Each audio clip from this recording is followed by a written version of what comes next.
সারা দেশে চলছে বাস, train, launch, স্বাস্থ্যবিধি উপেক্ষিত আগের রূপে রাজধানী। রাজশাহীতে করোনায় একদিনে 10 মৃত্যু, সীমান্ত এলাকায় বাড়ছে সংক্রমণ। ঘূর্ণিঝড় ইয়াসের গতিবেগ সর্বোচ্চ 88 কিলোমিটার, অনেকটাই ঝুঁকিমুক্ত বাংলাদেশ। ভারতে করোনায় মৃত্যু 3 লাখ ছাড়িয়েছে। 18 থেকে 44 বছর বয়সীদের ভ্যাকসিন প্রয়োগ স্থগিত। সিরিজের দ্বিতীয় ওয়ানডে কাল জয় নিয়ে পয়েন্ট টেবিলের শীর্ষে উঠতে চায় টাইগাররা।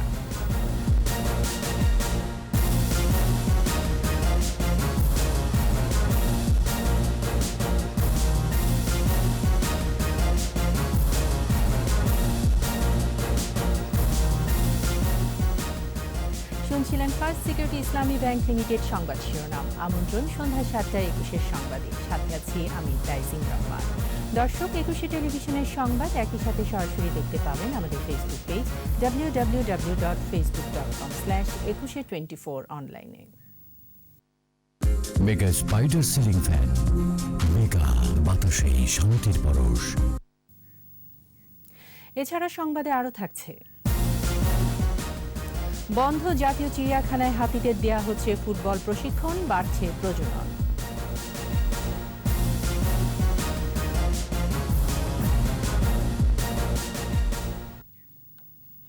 টানা 49 দিন বন্ধ থাকার পর অর্ধেক যাত্রী নিয়ে রাজধানী সহ সবগুলো রুটে দূরপাল্লার বাস, ট্রেন ও লঞ্চ চলাচল শুরু হয়েছে। তবে অনেক ক্ষেত্রেই মানা হচ্ছে না স্বাস্থ্যবিধি। বাসে নেই তেমন যাত্রী, লঞ্চ চলাচল শুরু হওয়ায় ফেরিতে যাত্রী চাপ কমেছে। প্রতিনিধিদের সহায়তায় মুশফিকা নাজনীনের রিপোর্ট। গণপরিবহনে যাত্রীরা ছুটছেন গন্তব্যে। বাস টার্মিনালগুলোতে টিকিট কেনা ও বাসে ওঠা নিয়ে ব্যস্ত যাত্রীরা। তবে অনেক জায়গাতেই মানা হচ্ছে না স্বাস্থ্যবিধি। বাস চলাচল শুরু হওয়ায় স্বস্তি প্রকাশ করেছে পরিবহন শ্রমিকরা। আজকে গাড়ি প্রথম যাচ্ছি, আলহামদুলিল্লাহ সরকার অনুমতি দিচ্ছে। রাজশাহীতে চলছে বাস ও ট্রেন, তবে যাত্রী খুবই কম।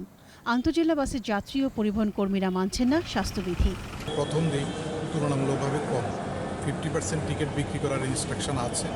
আজকে প্রায় 25%-এর মতো টিকিট বিক্রি হয়েছে। স্বাস্থ্যবিধি মেনে স্বল্প পরিসরে গাড়ি চলাচল করছে, এটা আমাদের মনে হয় আরও ভালো হচ্ছে। মালিক সমিতি থেকে যেহেতু বলা হয়েছে যে ওদেরকে 100% ভাড়াটা এভাবে নিতে হবে, তো এজ এ রেজাল্ট ওরা ওভাবে নিচ্ছে। গাজীপুরে ঢাকা টাঙ্গাইল ও ঢাকা ময়মনসিংহ মহাসড়কে অধিকাংশ যানবাহনে মানা হচ্ছে না স্বাস্থ্যবিধি। কিছুটা স্বাস্থ্যবিধি মেনে খুলনা থেকে দূরপাল্লার বাস ও ট্রেন চলাচল শুরু হয়েছে। সরকারি নির্দেশনা মতো অর্ধেক আসন খালি রেখে চলছে যানবাহন।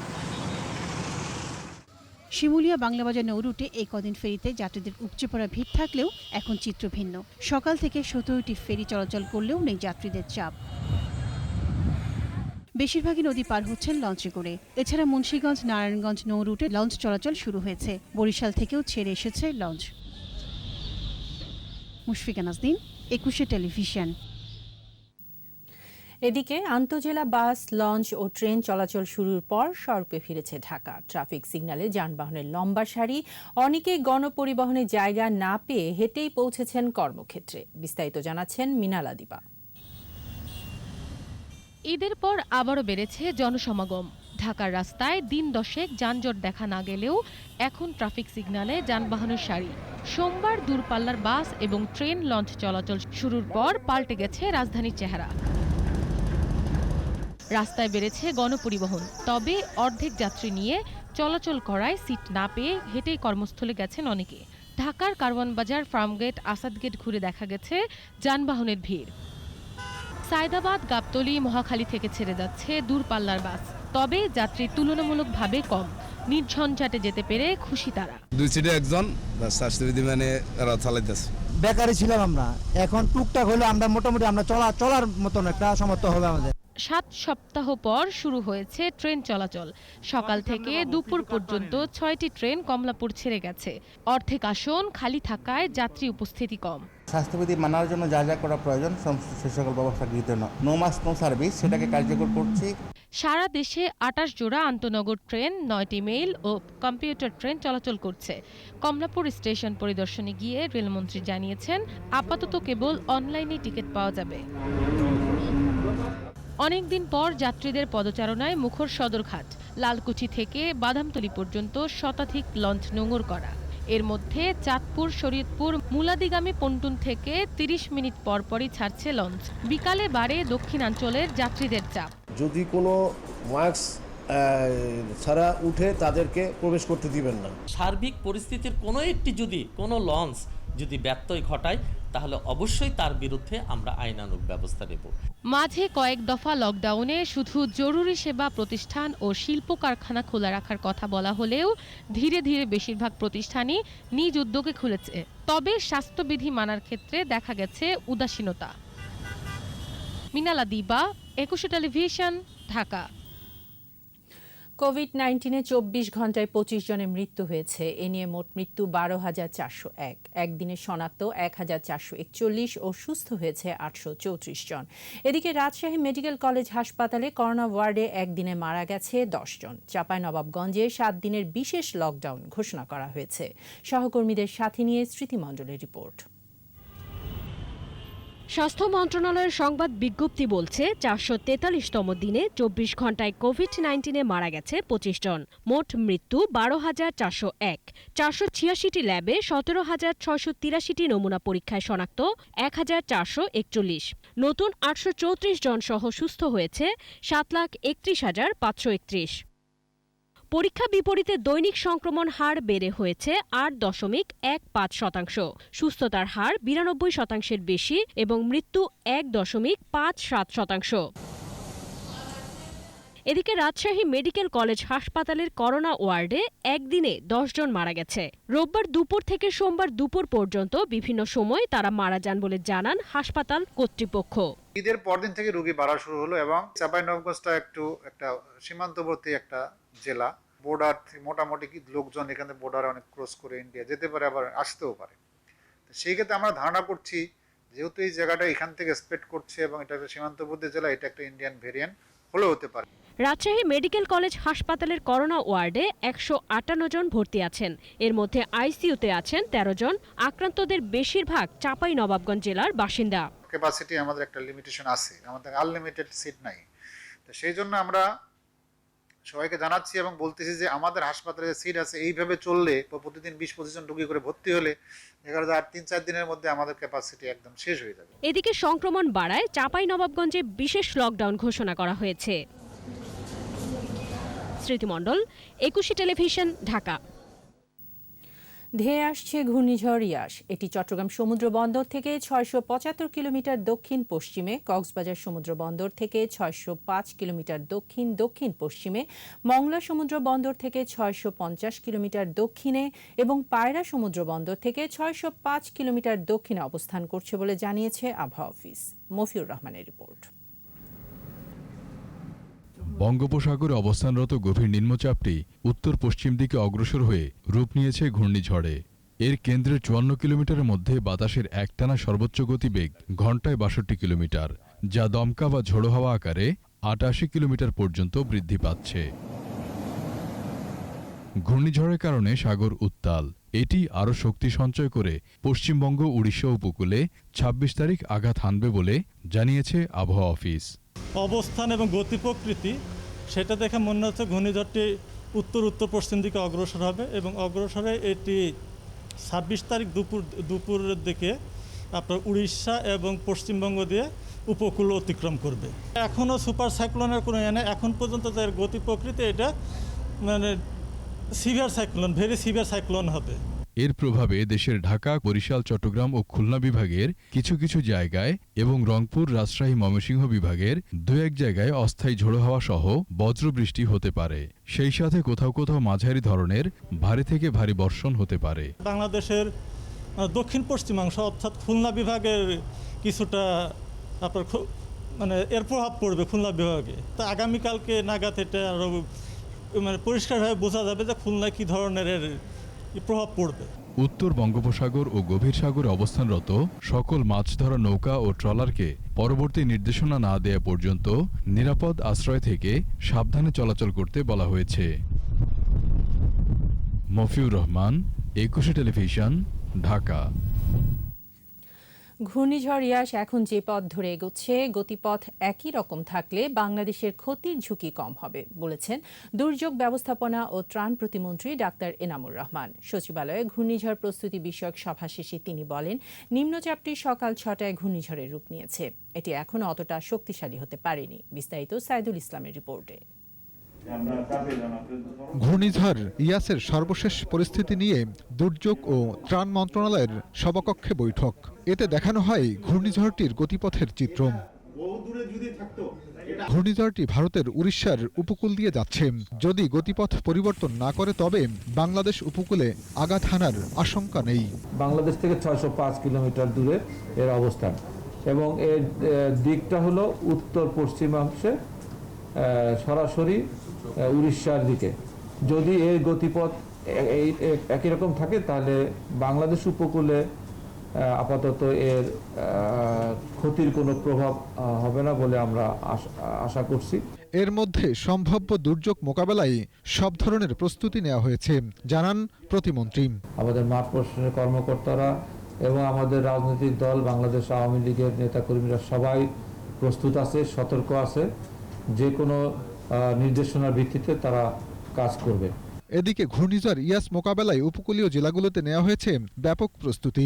জরুরি ভিত্তিতে আশ্রয় কেন্দ্রে যাওয়ার জন্য। সাইদুল ইসলাম, 21 টেলিভিশন, ঢাকা। এবারে বাংলাদেশ শ্রীলঙ্কা সিরিজ প্রসঙ্গ।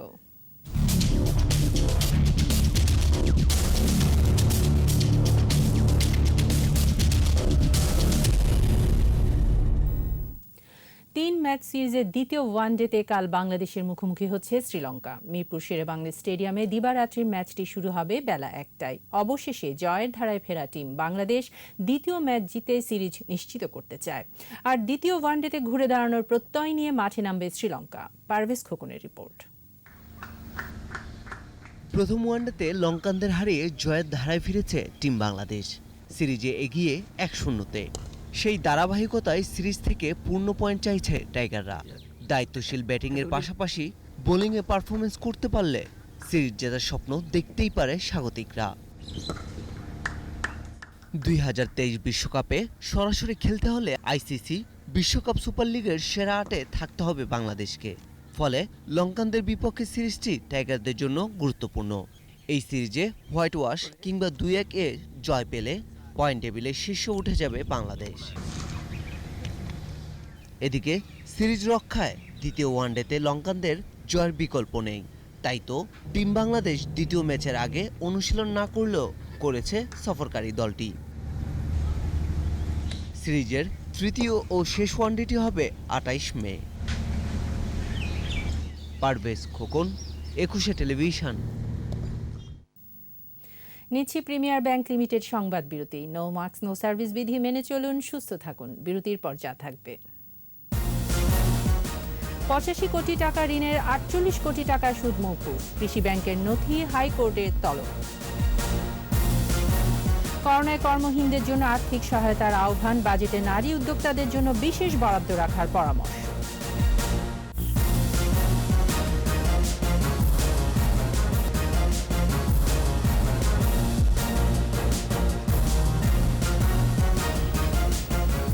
আমন্ত্রণ সন্ধ্যা 7:21 সংবাদে। সাম্প্রতিক সব নির্বাচনে পরাজিত হয়ে বিএনপি ভোটে অংশগ্রহণের আগ্রহ হারিয়ে ফেলেছে বলেছেন আওয়ামী লীগ সাধারণ সম্পাদক ওবায়দুল কাদের। সরকারি বাসভবন থেকে নিয়মিত ব্রিফিংয়ে তিনি অভিযোগ করেন, আন্দোলন ও নির্বাচনে ব্যর্থ হয়ে দলটি নির্বাচন কমিশনের উপর দায় চাপাচ্ছে। দেশের নির্বাচন ব্যবস্থা আসলে ভেঙে পড়েনি, ভেঙে পড়েছে বিএনপি। আন্দোলনেও নির্বাচনে ব্যর্থ হয়ে এখন তারা সরকার ও নির্বাচন কমিশনের উপর দায় চাপাচ্ছে। নির্বাচন কমিশন একটি সাংবিধানিক প্রতিষ্ঠান এবং এটি এখন স্বাধীন ও কর্তৃত্ব ভূমিকা পালন করছে। সরকার কোনো প্রকার হস্তক্ষেপ করছে না। ইসরায়েলি হামলায় আহত ফিলিস্তিনিদের জন্য চিকিৎসা সামগ্রী পাঠাবে বিএনপি। গুলশানে বিএনপির চেয়ারপারসন কার্যালয়ে সংবাদ সম্মেলনে মহাসচিব মির্জা ফখরুল ইসলাম আলমগীর বলেন, ফিলিস্তিনিদের অধিকার আদায় না হওয়া পর্যন্ত তাদের পাশে থাকবে বিএনপি। দেশের পাসপোর্ট থেকে ইসরায়েল ভ্রমণ নিষিদ্ধ তুলে নেওয়ার সমালোচনা করেন মির্জা ফখরুল। এছাড়া ফিলিস্তিনি নিয়ে সরকার দায়সারা গোছের বিবৃতি প্রদান করেছে বলেও মন্তব্য করেন তিনি।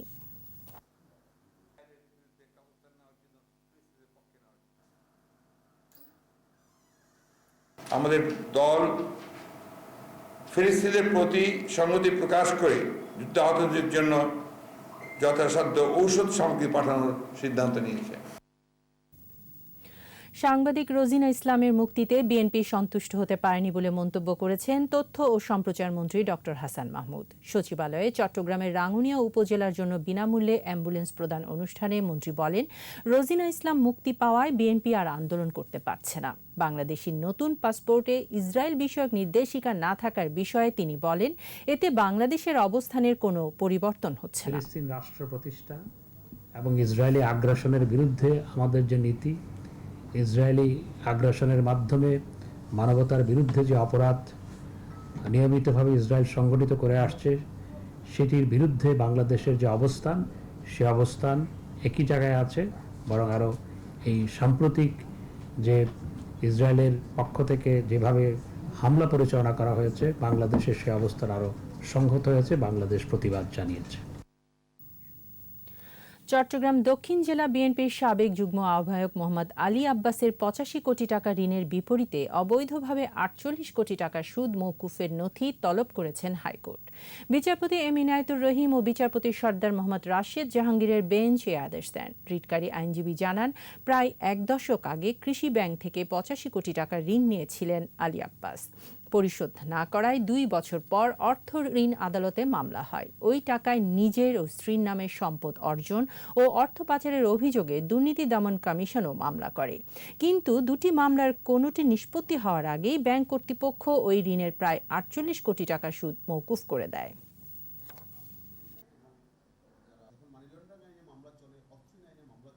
আজকে এটা শুনানি হওয়ার পরিপ্রেক্ষিতে ওনারা রুল দিয়েছেন 4 সপ্তাহ, সেই সাথে নথিটা তলব করছে যে সিদ্ধান্তটা।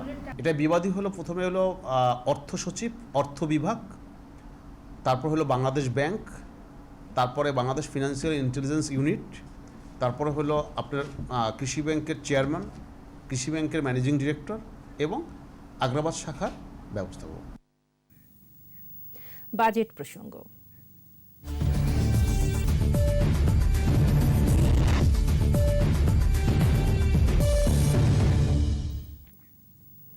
বাজেটে নারী উদ্যোক্তাদের জন্য বিশেষ বরাদ্দ রাখার পরামর্শ অর্থনীতিবিদদের। এছাড়া কাজ হারানো মানুষকে আর্থিক সহায়তা দেওয়ার সুপারিশও করছেন তারা।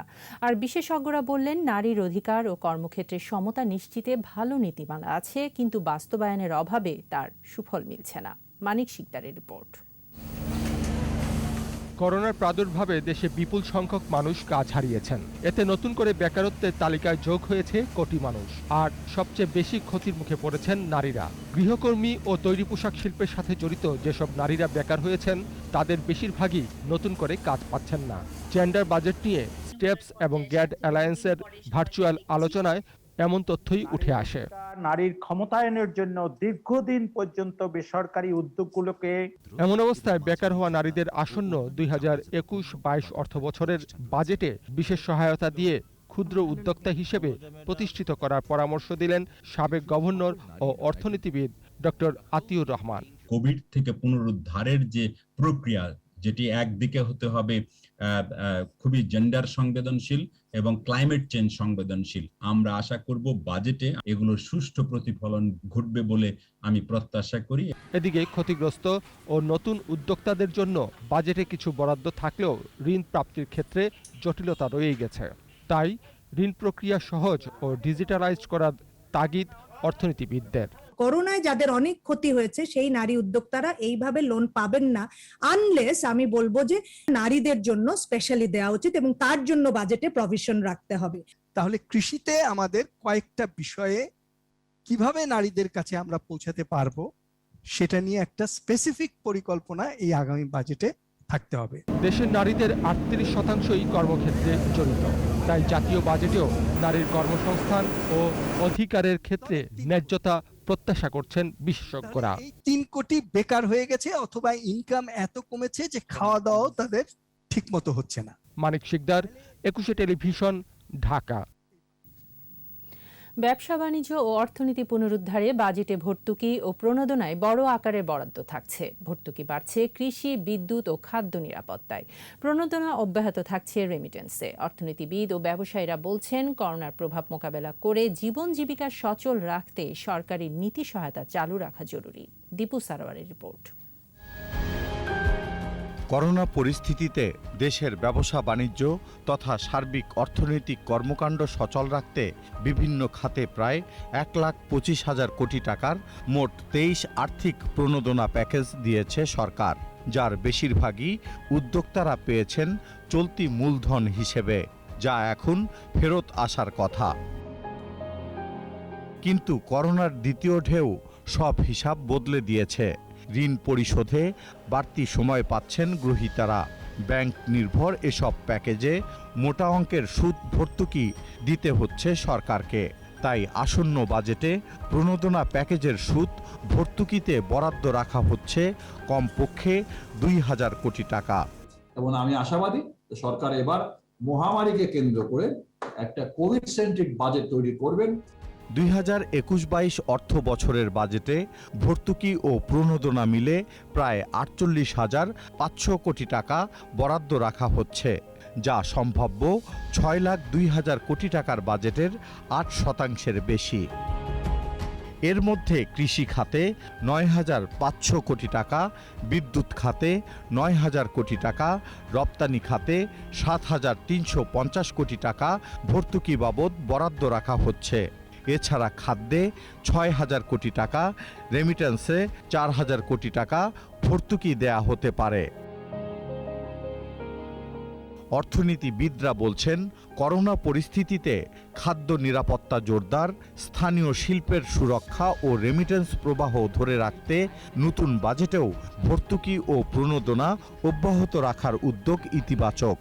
সরকারের যে সকল এক্সপেন্ডিচার গুলো অত জরুরি না, সেই এক্সপেন্ডিচার গুলো যদি একটু হোল্ড করা হয় তাহলে একটা ব্যালেন্সিং অবস্থায় আসবে। এদিকে ভর্তুকি ও প্রণোদনা অব্যাহত রাখার পাশাপাশি সব খাতের জন্য একটি সুষম বরাদ্দের বাজেট প্রণয়ন হচ্ছে বলে জানালেন পরিকল্পনা মন্ত্রী। গত বছর যে প্রণোদনা খাতে ঘোষণা ছিল, এসএমই খাতের জন্য এত টাকা, কৃষির জন্য এত টাকা, বড় শিল্পের জন্য এত টাকা, এইগুলো এখনও কিন্তু চলছে। এগুলোকে আরও ত্বরান্বিত করতে হবে যাতে স্পিড আপ হয়ে যায়, কারণ এইগুলো স্বীকার করতেই হবে যে গতিতে আমাদের সরকার প্রধান চেয়েছিলেন, মাননীয় প্রধানমন্ত্রী চেয়েছিলেন, সেই গতিতে ডিস্ট্রিবিউশনটা হয় নাই। দেশের অর্থনীতি ও মানুষের জীবিকার পথ সচল রাখতে প্রয়োজনে অপ্রাতিষ্ঠানিক পর্যায়েও প্রণোদনার সুবিধা সম্প্রসারণের পরামর্শ বিশেষজ্ঞদের। দীপু সারোয়ার, 21 টেলিভিশন, ঢাকা। নিচ্ছি প্রিমিয়ার ব্যাংক লিমিটেড সংবাদ বিরতি। নো মাস্ক নো সার্ভিস বিধি মেনে চলুন, সুস্থ থাকুন। বিরতির পর যা থাকবে: মূল্য সংশোধনের পর সূচক ও লেনদেন বেড়েছে পুঁজিবাজারে। আদালতে সূচি, বিভিন্ন স্থানে নিরাপত্তা বাহিনীর সাথে সংঘর্ষ, 33 পুলিশ নিহত।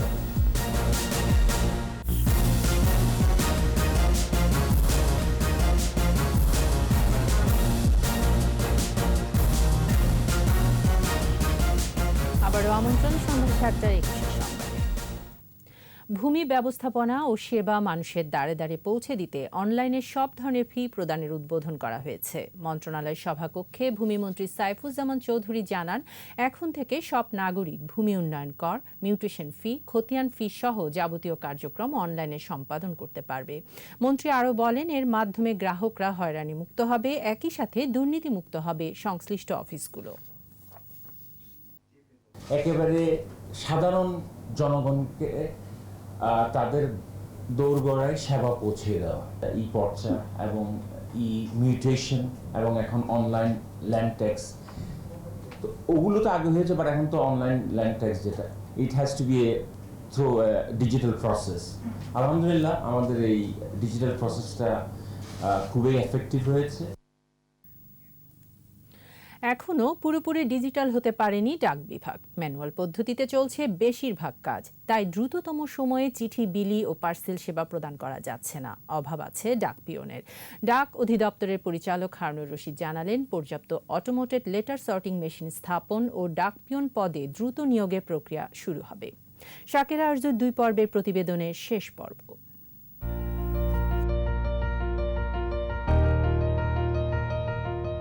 কম্পিউটার সেলফোনে উঠেছে চিঠির চল, তারপরও অফিসিয়াল চিঠি ও পার্সেল সেবার জন্য এখনো গুরুত্ব হারায়নি ডাক বিভাগ। রাজধানীতে সচল ডাকবাক্সের সংখ্যা 88টি। গড়ে প্রতিদিন চিঠি পড়ে প্রায় 30,000। সকাল থেকে দুপুর পর্যন্ত ঘুরে ঘুরে চিঠি সংগ্রহ করেন মেল ক্যারিয়াররা, পৌঁছে দেন প্রসেসিং সেন্টারে। আগে ব্যক্তিগত চিঠি দেখা গেছে 1 বস্তা, সকালে 1 বস্তা, বিকালে 1 বস্তা, 2 বস্তা। এখন ব্যক্তিগত চিঠি খুব কম, 4টা-5টা, দিনে 2টা 2.5টা পর্যন্ত বক্স খুলে নিয়ে কমলাপুর যাইতে হবে। চিঠিগুলো ডাক পিয়নের হাতে তুলে দেওয়ার আগ পর্যন্ত পার হতে হয় কয়েকটি ধাপ, সেগুলো এখনো চলছে ম্যানুয়াল পদ্ধতিতে। অনলাইনে ওই 25 জন লোক 25 মিনিটে চলে গেছে, 26 নম্বর সিরিয়ালে 26 মিনিট। ওই সেবাটা করলে আরও বেশি উন্নত হবে। একটা মানুষ গ্রাহক একটা চিঠি ছাড়তে 10 মিনিট দাঁড়াইতে, সেখানে লাগবে 1 থেকে 1.5 মিনিট। প্রতিদিন অসংখ্য দাপ্তরিক চিঠি, রেজিস্ট্রার ও পার্সেলের চিঠি আসছে। লোকবল সংকট আর ম্যানুয়াল পদ্ধতির কারণে ঠিকঠাক সেবা দিতে পারছে না ডাক বিভাগ। পোস্টম্যানের ক্ষেত্রে সংকট আছে। আপনারা জানেন যে রাজধানী ঢাকার যে এক্সপানশন, যেভাবে জনবসতি দিন দিন বৃদ্ধি পাচ্ছে, সেই অনুযায়ী আমাদের সংস্থাপনের পদ সংখ্যা বাড়েনি। অটোমেটেড লেটার সর্টিং মেশিন স্থাপন, ডাক পিয়ন নিয়োগ সহ খামের আকার পরিবর্তন করার কথা ভাবছে ডাক বিভাগ। রাজধানী ঢাকাতে 74 জেলার ডাক যেভাবে আমরা প্রতিদিন আনা নেওয়া করি এবং ঢাকার শহরে যেভাবে জেনারেট হয়, এই চিঠিগুলো হ্যান্ডেলিং করা আমাদের খুব মুশকিল হয়ে যায়, কারণ লেটার সর্টিং মেশিনের কোনো বিকল্প এখনো সামনে আমাদের নাই। ডিজিটালাইজেশন হলেই দেশের ডাক ব্যবস্থা ঘুরে দাঁড়াবে বলেই মনে করে ডাক অধিদপ্তর।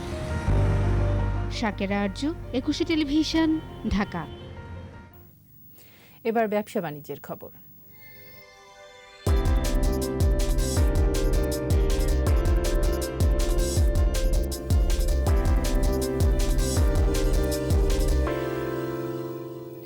টানা 2 কার্যদিবস মূল্য সংশোধনের পর সূচক ও লেনদেন বেড়েছে দেশের পুঁজিবাজারে। সোমবার ডিএসইতে লেনদেন হওয়া 362টি প্রতিষ্ঠানের মধ্যে দর বেড়েছে 241টির, কমেছে 66টির, আর অপরিবর্তিত ছিল 55টির দর।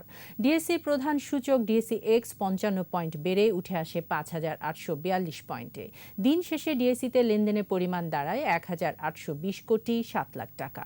সূচক বেড়েছে অপর স্টক এক্সচেঞ্জ সিএসইতেও। লেনদেন হয়েছে 98 কোটি 58 লাখ টাকার শেয়ার ও মিউচুয়াল ফান্ড।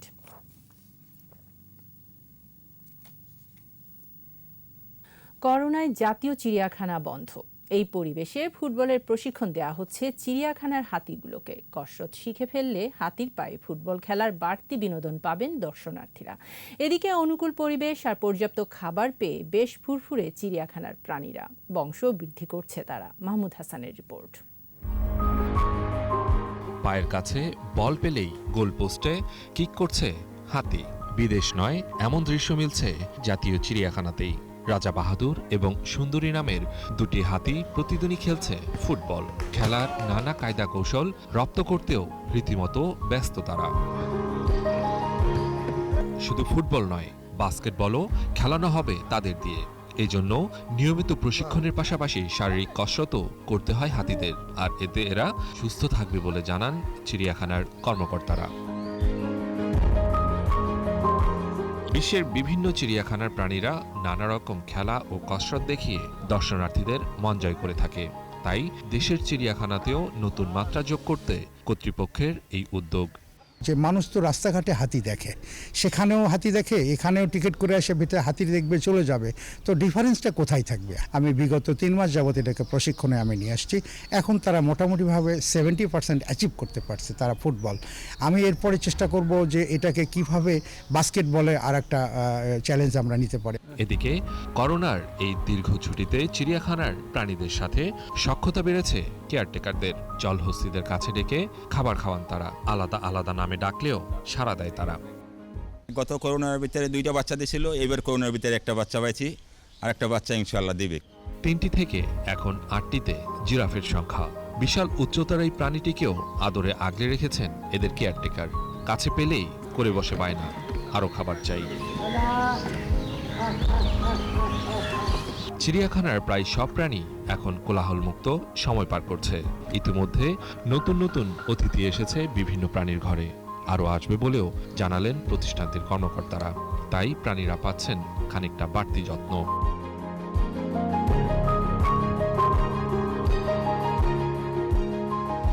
চিড়িয়াখানার প্রতিটি প্রাণীকে তার যথাযথ পরিবেশে রাখতে নেওয়া হয়েছে মহাপরিকল্পনা। সরিয়ে নেওয়া হবে বাঘ, সিংহ সহ বিদেশি প্রাণীদের। আবাসস্থল হবে বড়, থাকবে পর্যাপ্ত প্রজনন ব্যবস্থা। মাহমুদ হাসান, একুশে টেলিভিশন, ঢাকা।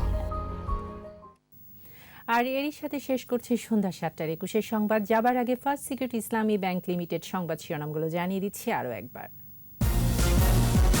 সারা দেশে চলছে বাস, ট্রেন, লঞ্চ। স্বাস্থ্যবিধি উপেক্ষিত আগের রূপের রাজধানী।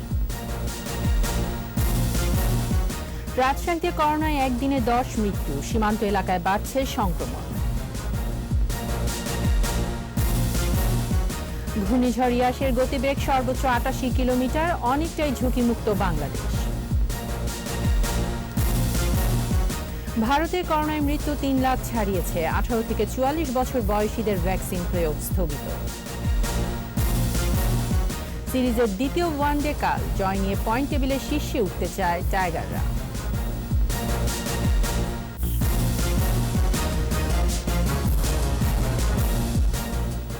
সর্বশেষ খবর জানতে ডায়াল করুন 2021 নম্বরে, আর ভিজিট করুন 21-tv.com এই ওয়েবসাইটে। এছাড়া ফেসবুকে লগ ইন করতে পারেন facebook.com/2124 অনলাইনে। পরের সংবাদ রাত 9টায় দেখার আমন্ত্রণ রইল। স্বাস্থ্যবিধি মেনে চলুন, সুস্থ থাকুন।